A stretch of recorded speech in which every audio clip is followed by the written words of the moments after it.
There's a strange gap opening in Apple's desktop lineup, and it may lead to one of the most disruptive products the company has launched in years. Imagine a full desktop computer from Apple that costs around $399. Not a used machine. Not refurbished. A brand new Mac that's smaller than a router, but powerful enough for work, study, editing, and everyday tasks. That's exactly what people are starting to call the Mac Neo. And while Apple hasn't confirmed anything, the idea actually makes a lot more sense than most people think. Right now, the entry point into the Mac world is getting more expensive. The base Mac Mini configurations have slowly moved upward in price, especially after Apple reduced some lower storage options.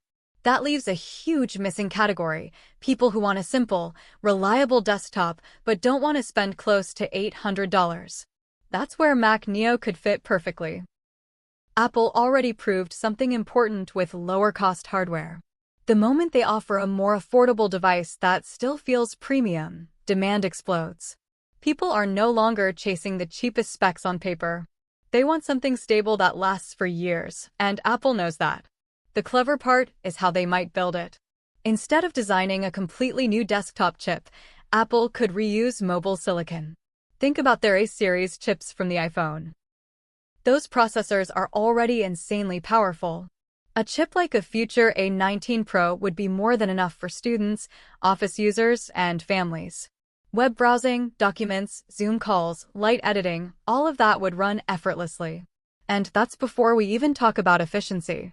A phone-class chip inside a desktop means less heat, almost silent operation, and an incredibly small footprint. This machine could be even smaller than the current Mac Mini. A compact aluminum box tucked behind a monitor, using almost no desk space. That's a very Apple move.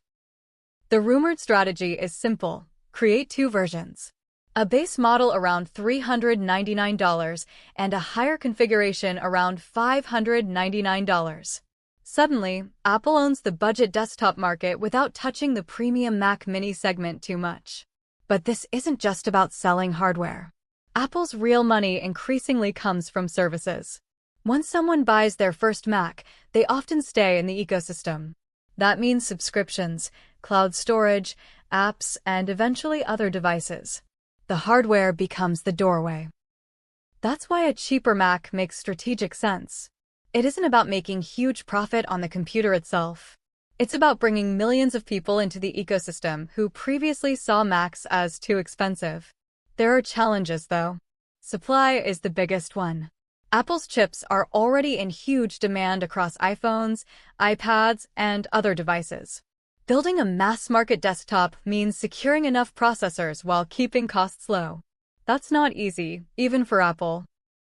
But if they solve that problem, Mac Neo could become one of their biggest hits of the decade. For students, home offices, and families, it could be the easiest recommendation Apple has ever made. A real Mac experience at a price that competes with mid-range Windows desktops. And if Apple really launches it near $399, the conversation changes overnight. Because at that point, buying a Mac stops being a luxury decision and starts looking like the obvious one.